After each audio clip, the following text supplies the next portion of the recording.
So nakapag-ligo na tayo, nakapagbabad na tayo, naalis na lahat ng libag sa katawan natin.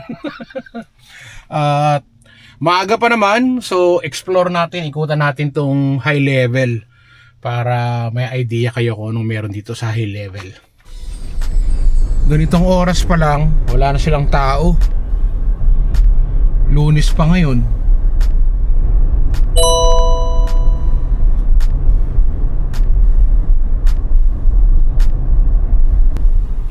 Karamihan ng mga nandito, mga hotel. So, maraming hotel dito. Yung mga galing ng North, galing ng Yellowknife, dito sila nag-overnight bago makarating ng city. So, dito tayo sa may Canadian Tire, sa high level. May mga ganitong establishment din dito kahit na kukunti lang ang tao.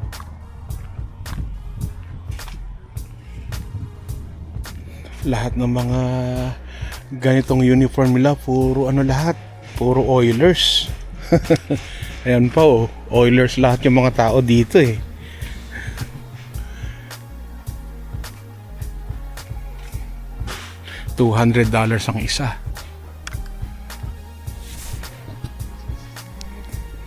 Mga coffee machine, $100, 174. May 59, may 29, ba? Okay din palang presyo. Black & Decker nga $100. So galing na tayo sa loob at meron tayong nakilala ng mga kapwa natin Pinoy dito. Marami palang Pilipino rito. At nakilala rin tayo rito. Meron din mga ilang followers natin na nanonood sa ating mga vlogs. So saan pa tayo iikot dito? Shoutout nga pala kay Ma'am Normie.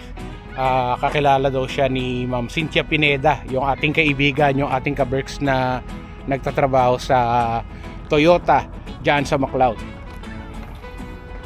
Baka kasi makalimutan ko yung pangalan kaya sinoutout ko na. At dahil maaga pa naman, dito muna tayo sa kapihan dito sa high level.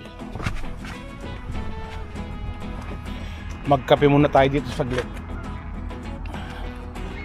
Ganda ng weather Wow, ang ganda ng weather. Sana hanggang bukas na pagbabiyahe natin ganito pa rin Kanina medyo umulan pero okay na ngayon.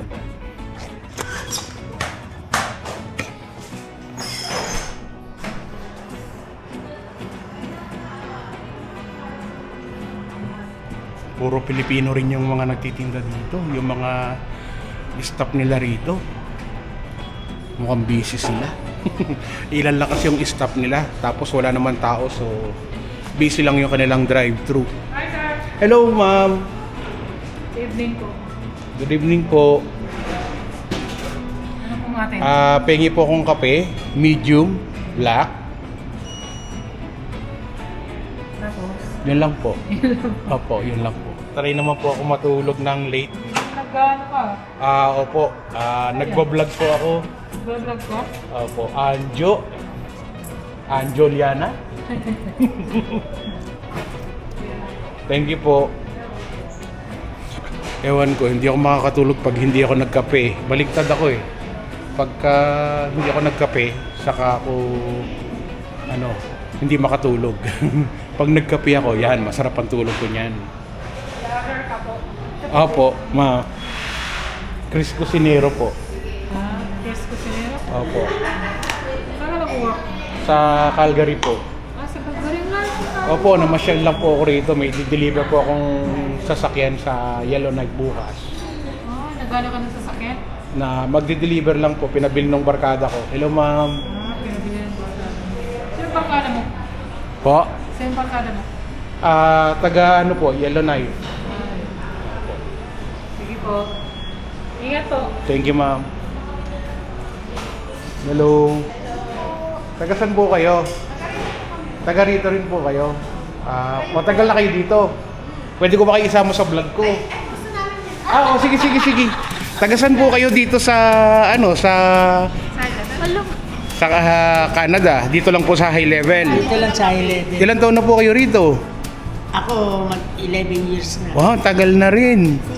Sa 13. Mm. Siya ako, 17 years. 2009. 2009. Pero saan po kayo sa Pilipinas? Pangasinan po. Pangasinan. Tapos kayo po, Bataan. Saan po sa Bataan? Bagak. Madalas ako doon kasi ako ay taga-Orani. Opo, taga-Orani po ako. Meron lang po ako i-deliver na sasakyan ng kaibigan ko na taga Yellowknife. At the same time, magbo-vlog na rin ako. Opo. Chris Cosinero po sa Facebook saka sa YouTube channel. Kala ko kayo yung Chris na yun nagpapamigay ng pera yun. Chris po ako pero hindi po ako namimigay ng pera. Opo. Opo. Ibig sabihin may kitchen kayo sa Edmonton. Sa Calgary po. Sa Calgary. Pero dati po ako sa Norman Wells, mas malayo pa sa Yellowknife. Kasi naano ko na yan. Dahil sabi ko, pagka pumunta kami sa Edmonton, yung mga katulad ng Chow Kenny, Opo. nakapalo na ako sa Chow Kenny. Sa Chow Kenny sa Edmonton. Opo, minsan pinopromote ko rin po sila. Oh, shout out na. Ipapalo ka na. Shout out na po. Shout out. Shout out sa mga taga-GIL. Yun, sa mga JIL, saka sa lahat ng mga taga-Bagak. Ang gaganda ng mga beach nila sa Bagak. Ay, syempre. Yan, madalas ako dyan dati nung nagbabakasyon ako. Nakapunta ka na po shout sa out. Aksar. Po? Nakapunta ka na sa Aksar. Hindi pa, mahal dun eh. Mahal kasi kaya di ako nakapasok dun. Mahal dun masyado. hindi natin afford. Okay, kayo po, shout out na ma'am. Shout out po sa lahat ng viewers niyo po. Ay, thank you po sa mga kabird. Shout out. Shout out yung mga Chris Cosinero. salamat po, thank you po. Welcome to Highland. Thank you very much po. Sige po, maganda araw po. Thank you. Chris Cosinero. Yes sir, ito pong video na to sa YouTube ko po to ipi-play. Opo. Thank you. Dami mga Pilipino rito, hindi lang doon sa Canadian Tire, maski dito sa coffee shop meron din. Wow. At ang babait ng mga Pilipino dito, kita mo naman, di ba? Walang kieme-kieme, walang arte-arte. Sige vlog, gusto daw nila yon. So i-vlog natin, isama natin sa pag-shoutout. So maraming salamat po sa inyo. Silipin naman natin to kanilang independent grocer.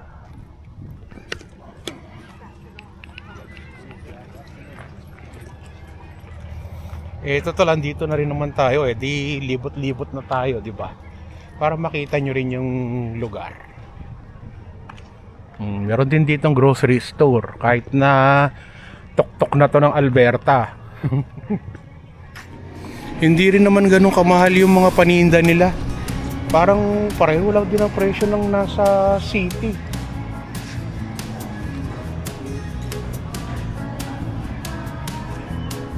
Pero syempre, mas mura talaga sa Walmart. Pero sobrang layo na nito sa city. North na to. Pero hindi naman ganun kamahal masyado. Hindi kagaya sa Norman Wells, talaga mahal doon. Pero dito hindi ganun. Yun lang. Ito, onion nila is $10. Sa city is ano lang yan, magkano lang yan, di ba?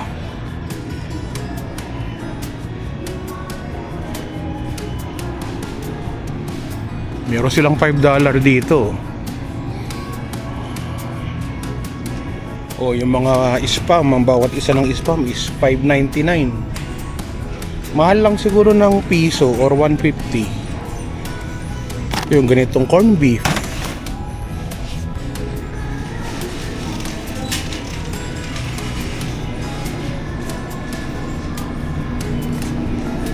baka yung karne ang mahal dito kasi yung ganito $62 na.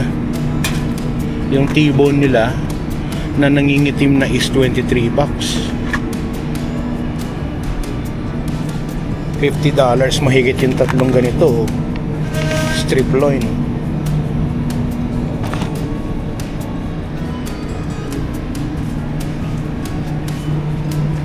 Pero meron pa rin silang mga bagsak presyo ng mga ribs. Gaya nito, ang dami nito for $17. 2.4 kilogram or 7 kilo ba to? Ano ba to? or $7.22 per kilo. $17. Bigat ha, ang dami ha. Isang buong chicken, $23. Yun ang mahal, yung chicken. Salmon. So may mga Pilipino pa rin dito sa loob at nakakwentuhan nga natin sila. Yung iba mga Kapampangan, shout out po sa inyo. At nakakalungkot lang kasi na-share no isang kabalen natin na may nagsara daw dito na trusuhan kasi yun yung main source of income dito sa high level. May nagsara daw na trusuhan tapos maraming na lay off, hindi lang mga puti kundi mga Pilipino rin. So yun, nakakalungkot no kasi matagal na yung mga trusuhan dito eh, tapos ngayon na nagsara sila eh, nakakalungkot lang kasi maraming mga Pinoy yung nawalan ng trabaho. Siguro tama na yung libot nating gala natin no, balik na tayo sa hotel. At nalungkot lang ako dahil dun sa situation na kahit na nandito ko sa Canada, may mga ganong pagkakataon pa rin na pwedeng mangyari. Eh, sabi niya nga, nakakalungkot dahil sa mga na-lay-off na mga Pinoy na nandito sa high level. Kakano lang daw, kakasara lang nila mga a week ago.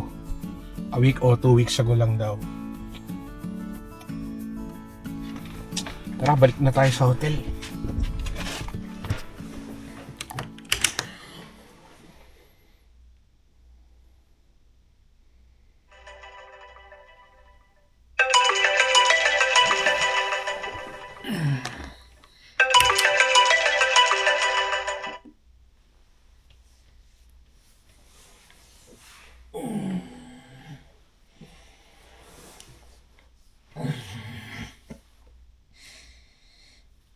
Good morning, Kabergs.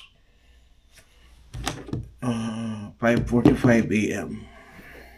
Kailangan natin gumising para magbiyahe ulit ng buong araw.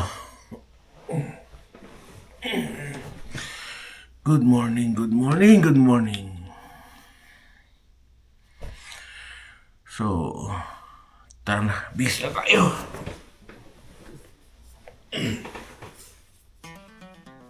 So ready na tayo sa panibagong biyahe.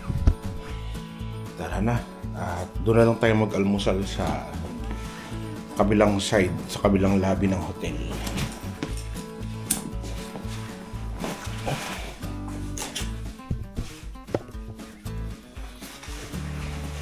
Double check everything. Okay na. So tara, let's go. Hindi ko na nakain yung pagkain ko. Doon na lang tayo kumain sa hotel at mainit yung pagkain nila ron. Late na ako nakatulog kagabi. Hindi ako makatulog na maayos. Namamahay ako. Okay, so tara. At mag-breakfast na tayo, Kabergs.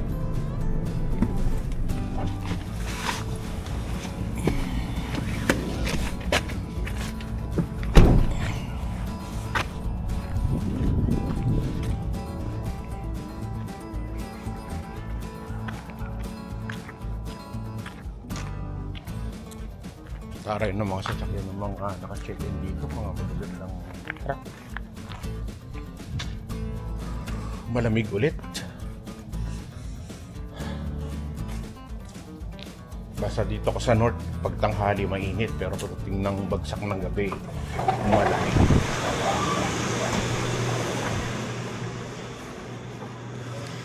Hello my friend. Here's my card. Yes, please. Breakfast is open? Yeah. Okay. Just started right now. Thank you. You're staying at Ikama, right?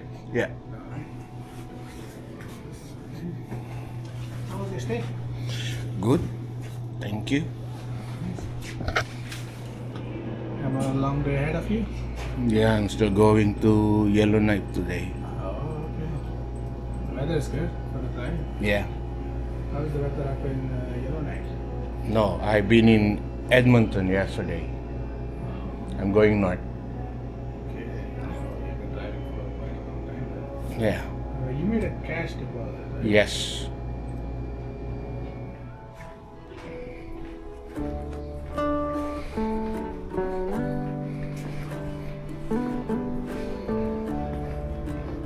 Hello, good morning.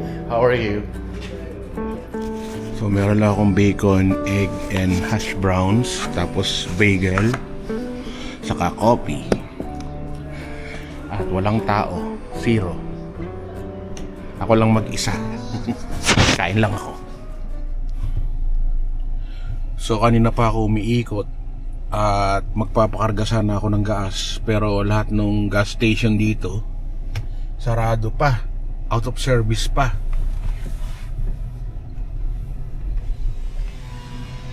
Ayan, kung makikita nyo, pump out of order. Lahat yan, lahat ng ano nila rito, pump. So tingin tayo sa highway kung meron ng bukas na pump station doon. So try natin dito sa Petro Canada. Sana dito bukas. Ayun, pwede. So pakarga lang ako saglit ng gas. Or pakarga lang ako ng gas. So good morning mga ka-Berks. At bago tayo bumiyahe papuntang Yellowknife, bumili ulit ako ng coffee, or bibili ulit tayo ng coffee dito sa Tim Hortons dito sa High Level.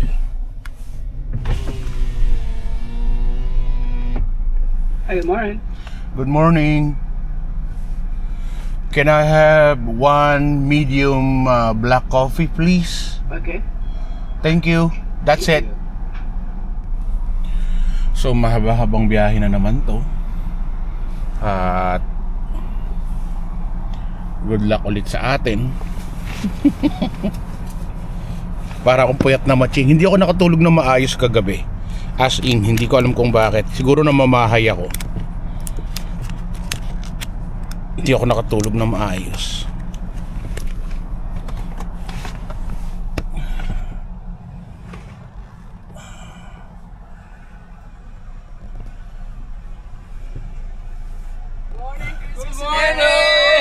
Good morning, ka-Berks. Welcome to Manabo. Welcome, welcome. Good morning po. Good morning.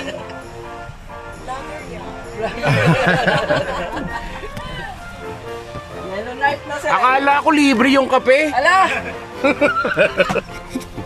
Thank you po, thank you. Kumusta po kayo lahat? Nasa vlog po kayo lahat. Salamat po. Thank you, thank you. Ang sweet naman ng mga ka-Berks natin dito sa Tim Hortons. At binati tayo ng good morning. Magandang umaga din po sa inyong lahat. At natutuwa po ako. At nandyan kayong lahat nakasuporta kay Chris Cusinero. At konting tiis pa, makakamit din natin lahat ng tagumpay. Thank you po ulit sa kape.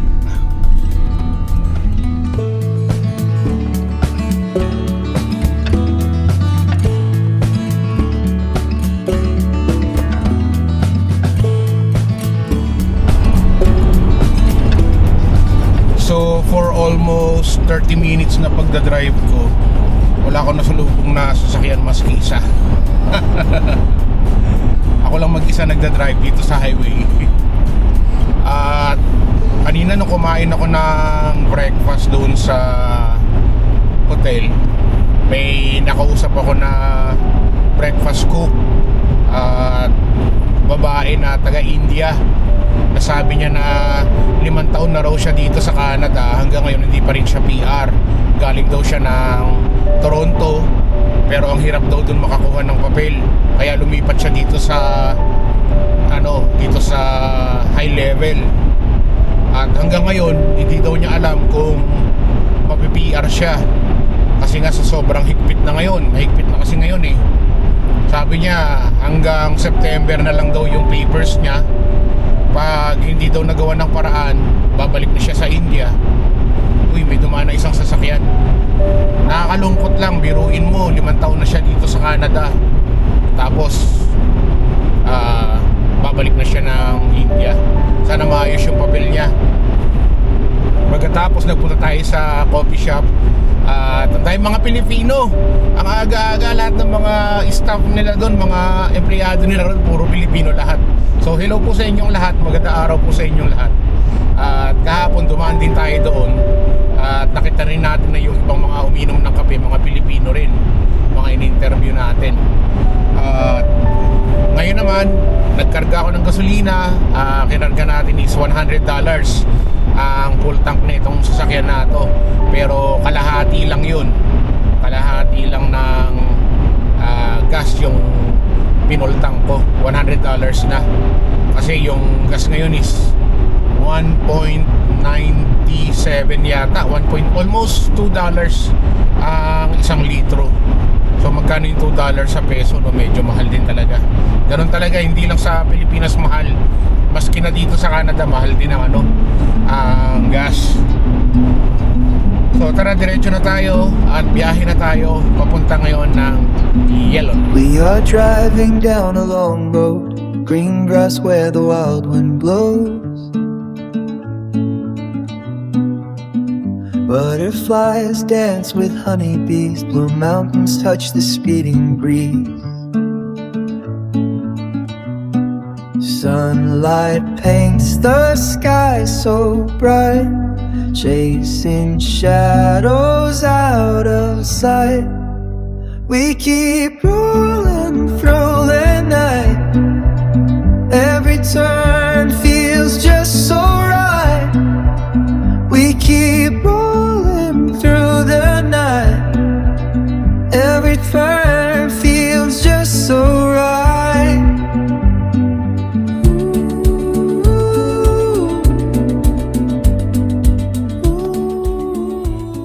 Tahimik, ako lang mag-isa. Wala kang makita sa daan. Wala kang makitang isang mang sasakyan. Ito yung boundary ng Northwest Territories at saka Alberta. Yun ang welcome to Alberta. At ito naman yung welcome to the Northwest Territories. I am proud to say na galing ako ng Northwest Territories for almost 10 years. 10 years ka, Berks. At every year dinadaanan ko to. Pag winter, dahil nga sa winter lang available yung daanan papunta ng Norman Wells noong mga panahon na yun. Actually hanggang ngayon, walang access pagpunta doon dahil sa laki ng Mackenzie River na humihiwalay sa Northwest Territories sa Norman Wells. Kaya hindi ka makapag-access papunta roon. Only by plane. Pero pag summer, walang access. Kalain mo, no? Pag nagpunta ka dito sa North, makikita mo yan. Ano man ang hamon ng buhay, palagi ka lang sumabay.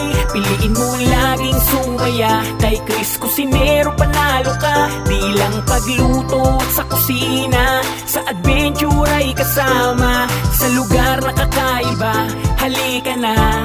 Kay Chris Cusinero na. Halika na't sumama ka at manood. Mga matay mamamangha, di lang tiyan ang mabubusog. May mga lugar pa lang, ganito ang nangyayari. Kapag nakita mo, mapapawaw, mapapagrabe. Mga ka-Berks, tara muna gala. Mga lugar dito kanyang ipapakita. At sa